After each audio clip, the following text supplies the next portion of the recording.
yang terjadi di elit politik nasional itu tidak seperti, sama sekali tidak seperti yang Anda baca di koran atau Anda dengarkan di televisi, gitu ya. Satu.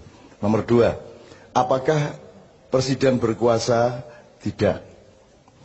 Apakah Megawati berkuasa? Tidak. Apakah anak-anaknya Megawati berkuasa? Akan semakin tidak. Ya. Terus siapakah yang berkuasa? Gitu. Yang berkuasa tidak pernah muncul di media massa. Jadi mereka membutuhkan ketidakpastian dari pelaku-pelaku di panggung ini, diadu domba sedemikian rupa. Nah, siapakah yang malu domba? Yang malu domba ini sudah juga sedang bertarung di antara mereka. Jadi nanti ada skala global internasionalnya, terus nanti ada tajalinya yang agak regional nasional, gitu ya. Nah, mereka ini pokoknya kalau ndak Yahudi Timur ya Cina Barat, kan gitu. Kira seperti itu. Nanti timelinenya adalah 5 tahun kemudian 10 tahun ini kita mengalami pertaruhan Indonesia akan dimik kembali bangkit menggeliat atau akan hancur sama sekali dan menjadi bangsa jongos total tahun 2024. Nah, siapakah mereka ini? Pasti adalah konstelasi para pemilik modal, baik di tingkat internasional maupun regional dan nasional. Nah, itu lapisan-lapisan ini juga bertarung satu sama lain, tapi yang pasti ada rasnya mereka. Yang paling bermain adalah orang-orang yang sudah datang ke Nusantara sejak abad ke-13, tetapi sampai hari ini mereka berposisi masih tamu secara kultural di Indonesia. Lagi engko jajal diskusi ning warung-warung, kok isih dayoh ya maksudnya piye gitu ya. Ya.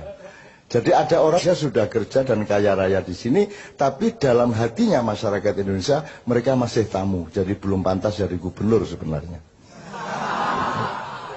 Lu kok ngguyu gitu? Misalnya, padahal dialah yang nanti akan diangkat untuk sampai ke puncak oleh konspirasi itu.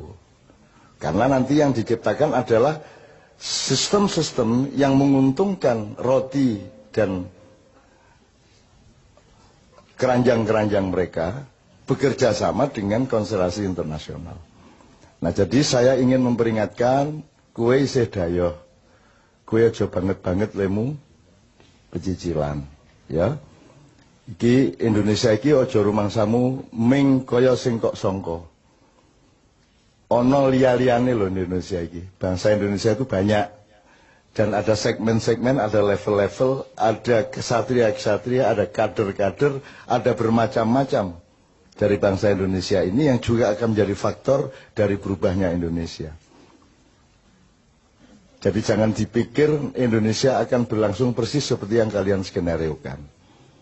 Ada macam-macam. Bukan hanya manusianya macam-macam, bukan hanya anak mudanya bermacam-macam. Ada arus yang menuju masa silam dan kematian, dan ada arus yang sedang bangkit pelan-pelan menjadi manusia kader Nusantara yang baru, yang semakin banyak jumlahnya di mana-mana, dan usia mereka 10 tahun lagi adalah usia pemimpin di tingkat-tingkat yang bermacam-macam. Maksudku kue iki pemimpin yang berikutnya, ini loh. Jadi siap-siap mulai saiki, ini ya. Oke. Muhtasib wis ben kursus dhewe kono. Tuh. Karena dia punya kesibukan sendiri yang sifatnya kosmis ya, dia kosmis. Pokoknya dia hubungannya sama Tuhan konflik tiap hari sama Tuhan. Piro karepmu kowe iki? Nah, gitu. Itu urusan, itu kan salah satu hiasan Indonesia sehingga disukai para malaikat karena ada kaumul muhtasibin gitu kan. Oke. Oke ya, jadi singkat kata begini.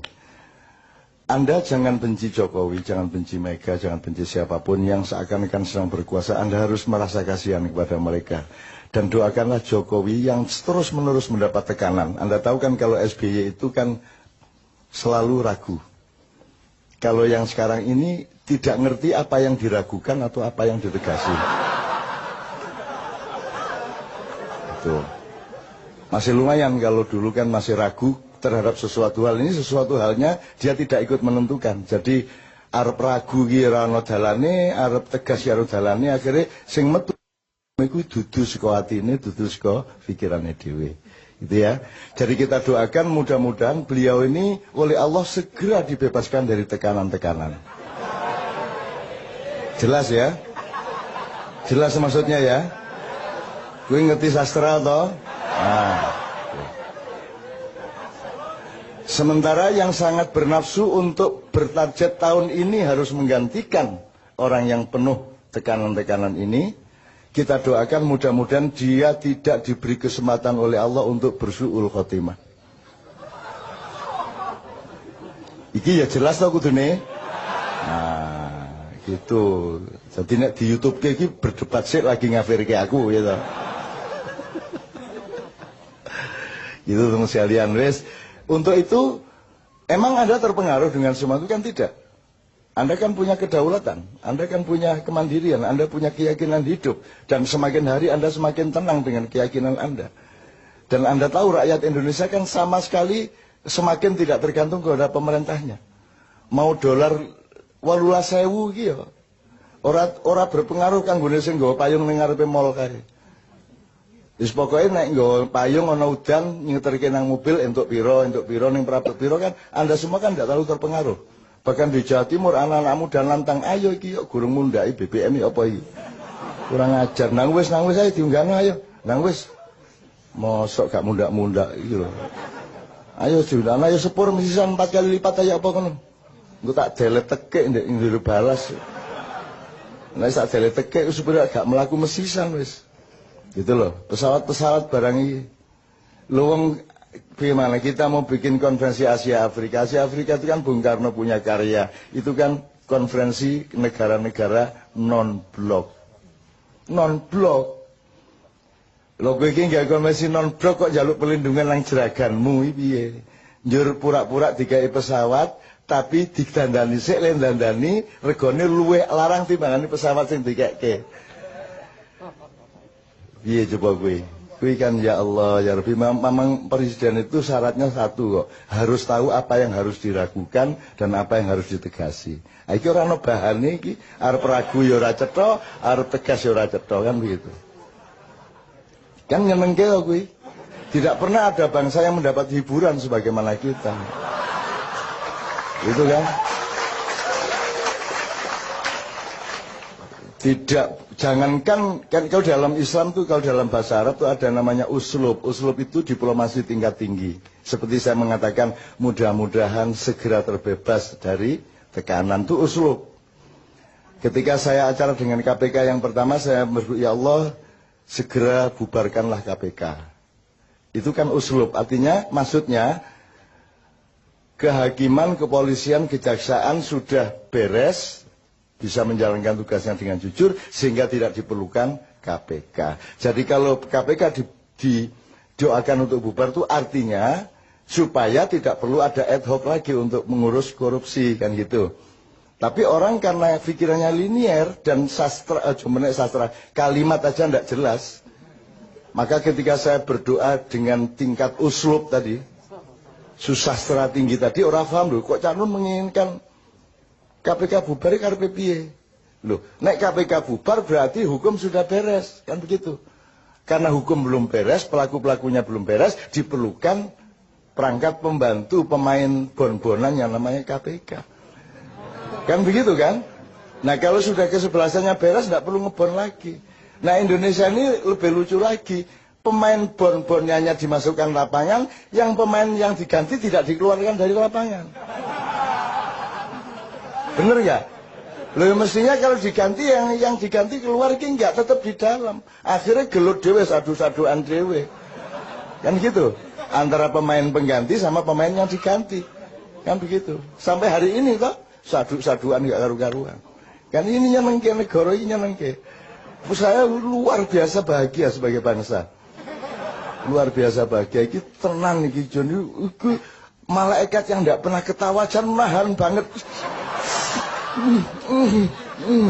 Jan kudu guyu tenan kemenungsan gitu. Bahkan tidak ada tugas malaikat untuk tertawa, tidak ada. Malaikat itu semua serius. Tapi khusus untuk Indonesia ini akhirnya rundingan wis ora apa-apa yang guyu wae ya. Ngono ku ya saking lucune kok piye. Edan tenan ambo tenan. Lho wong piye to wong panglima tertinggi TNI kok mendapat gelar anggota kehormatan. Lu panglima kok anggota kehormatan. Piye logikane iki? Gitu lho, piye to iki? Aku kok dikai anggota kehormatan mak iya. Lho piye to iki? Lho aku ini. Jadi, malaikat ora entuk guyu piye? Akhirnya disentak karo Gusti. Rentok guyu malaikat. Ah lucu tenan ini. Lebih itu coba itu. Maka Anda harus tahu itu bukan penjilatan, itu sedang mempermainkan. Ada skenario untuk menggunakan. Gitu loh, dan seterusnya lagi. Nek dikai contoh kayak banget lah. Dengan bahasa yang seperti itu, maka Anda sebagai orang makyat ternyata uslubnya sudah tinggi. Langsung mengerti. Luar biasa Anda. Di bawahnya baru ada yang namanya balaghah. Itu ilmu komunikasi biasa. Nah ini balaghah aja belum nyampe. Jadi nggak ngerti bagaimana ngomong sama Amerika. Bagaimana ngomong kepada Singapura. Nggak punya uslub. Kan tidak perlu menentang untuk menentang. Gitu loh. Kan saya sering sudah kasih contoh yang kecil-kecil loh. Karena diajak kerengan iki moro bisi ono. Gue nek kerengan karo aku mesti kalah. Gue mending gue melayu saiki melayu. Wah akhirnya mesti budina melayu kae padahal nek kerengan tangan ya kene kalah jane. Itu namanya uslub. Itu puncak dari balaghah ya Ustaz ya. Puncak dari balaghah. Itu teman sekalian. Oke. Lu sekarang itu bagaimana mau balaghah aja nggak ngerti kok. Mosok sambat saya mau dijatuhkan loh sama JK. Loh kok ngomong ngono iki lho mbok sing rada bahasa sing rada samar sithik apa piye ngono lho. Sing lelu tapi jenenge lugu kan ya ora mlebu neraka wong lugu. Lugu ora ngerti ya.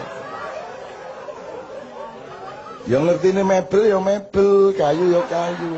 Wis piye dituntut balaghah ya ora iso.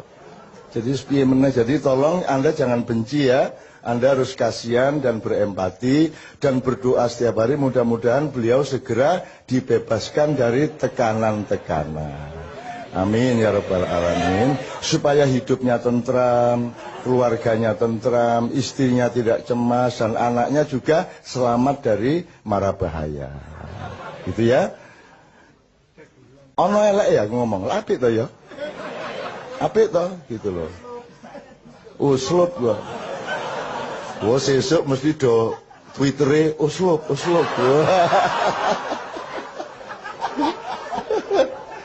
Are-are AS Hikam ditawur ya are-are. Jobol are-are.